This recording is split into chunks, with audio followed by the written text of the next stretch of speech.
अस्सलामुअलैकुम। कराची का मौसम अचानक ही तब्दील, रात और सुबह के औकात में खुनकी बढ़ गई। शेर कायद के मौसम ने अंगड़ाई ले ली है, बड़ी पेशनगोई आ गई।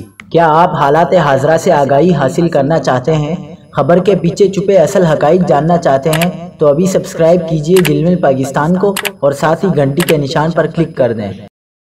आपको बताते चलें कि कराची में सुबह और रात के औकात में खुनकी बढ़ गई है।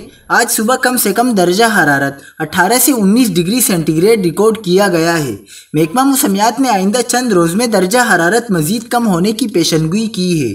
महकमा मौसमियात के मुताबिक सुबह और रात के औकात में आइंदा आने वाले दिनों में मज़ीद कमी वाक़ हो सकती है।